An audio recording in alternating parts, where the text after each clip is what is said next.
We're at the Vintage Rally 2013 at the National Motorcycle Museum in Anamosa, Iowa, and this is the bike show.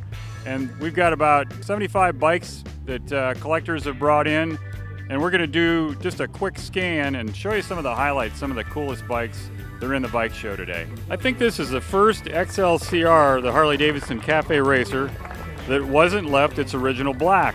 And I think it's really handsome. It's a nice candy apple or metallic red. Stock exhaust system, still nice and quiet, but really a great, just a subtle custom, just a nice low-key custom. And like I said, I don't know where you're going to see one, but at this show here today.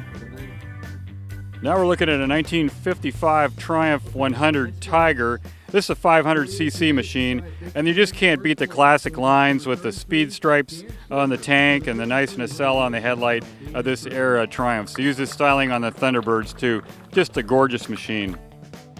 Bobbers are pretty hip these days, and this is a nice clean design here. Got your classic candy apple red, even the handlebars, real clean back fender, it's a rigid, and that's probably a Triumph 650 in there, but real sharp looking machine, just the essentials are there. Many of you may know that BMW did not invent shaft drive, but they did popularize the Boxer twin cylinder motorcycle.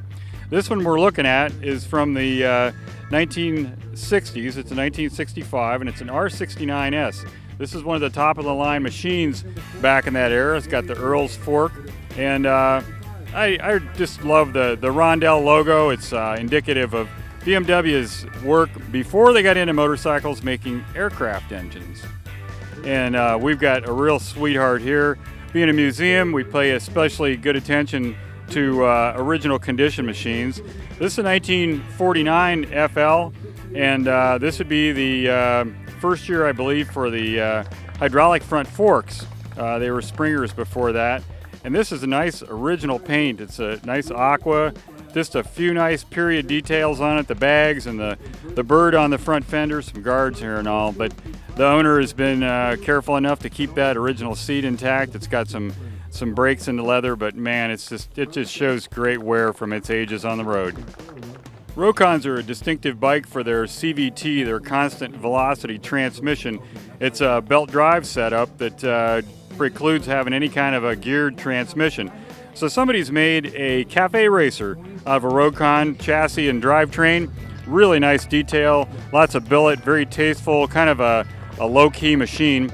You can note that the carburetor faces forward and the exhaust faces rear, and the builder told me that that's been rotated 180 degrees. So I'm here with Jim Old Igus at the show at the National Motorcycle Museum, and Jim is just really a strong expert in overhead valve racing Harleys. Jim, you want to just give us a quick overview on this 58? Sure, it's a 58 XLR. It's the first year of the XLR. As you can see, quick little details on these things. You in comparison, this does have the linkered carb they had on race for on these.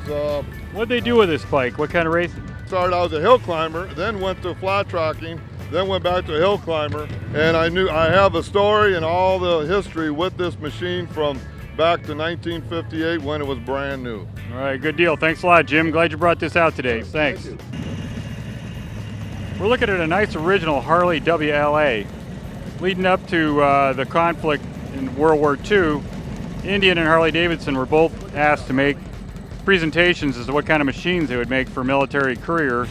This is the machine that was probably made in the greatest numbers. Again, it's a WLA, and they're made from about 41 to 44, and quite a few of them out there. Nice to see one like this in nice original condition. We're really grateful to all the motorcycle owners that brought great vintage bikes out today, but it's only a part of the show here for Vintage Rally. We've got a swap meet. This year we opened the dirt track exhibit. We had about 10 great dirt track heroes here. Folks got a chance to get right up close and personal with them, hear them talk about their racing histories, get autographs, books signed, and all that good stuff. It's just been a great event, and we hope you'll make plans to come out for 2014. Vintage Rally at the National Motorcycle Museum in Anamosa, Iowa.